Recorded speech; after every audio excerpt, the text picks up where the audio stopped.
الحمد لله وكفى وسلام على عباده الذين اصطفى أما بعد أعوذ بالله من الشيطان الرجيم بسم الله الرحمن الرحيم لقد كان لكم في رسول الله أسوة حسنة۔ آج امت مسلمہ کے اوپر کیا حالت ہے یہ ہر شخص بخوبی جانتا ہے۔ جاہلیت کا دور دورہ ہے، فتنے فساد ہیں، اور لوگ ہیں کہ دین سے اتنے دور ہیں کہ حد بیان سے باہر۔ ایسے فتنوں کے دور میں، ایسے فساد کے دور میں رسول کریم صلی اللہ علیہ وسلم نے فرمایا من احیا سنتی عند فساد امتی فلہ اجر مئۃ شہید، کہ ایک سنت کو زندہ کرنا فساد کے زمانے میں ایسا ہے جیسے 100 شہیدوں کا ثواب۔ تو آج کل بہت زیادہ فتنے فساد ہیں۔ اس دوران میں اللہ تعالیٰ نے ہمیں بہت ساری ایسی جماعتیں عطا کی ہیں۔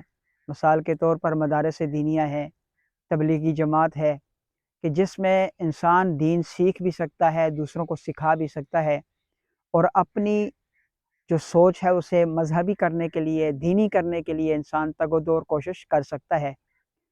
تو آج کل رائیونٹ کا اجتماع الحمدللہ شروع ہو رہا ہے۔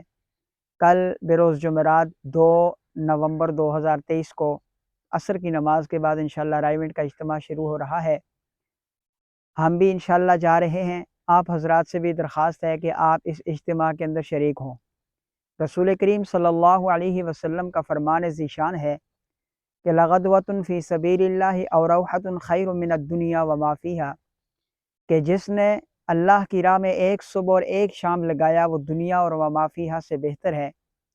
تو 3 دن لگانا تو ایک رات اور ایک دن سے کہیں زیادہ بہتر ہے۔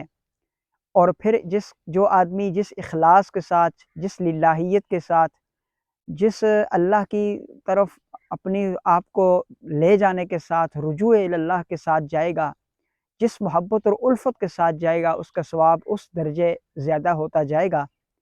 اس لیے رائیونٹ کے اس اجتماع کے اندر ضرور شرکت کریں، اپنے دوست احباب کو بھی اس طرف لے جانے کی تلقین کریں، دعوت دیں اور اس دعوت کو عام کریں۔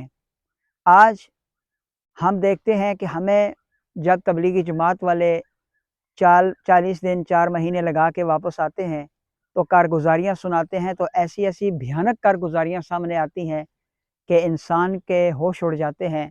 مثال کے طور پر اگر آپ سندھ کے علاقے کی طرف چلے جائیں تو وہاں آج کے دور میں بھی مساجد کے اندر گھوڑے اور گدھے باندھے ہوئے نظر آئیں گے۔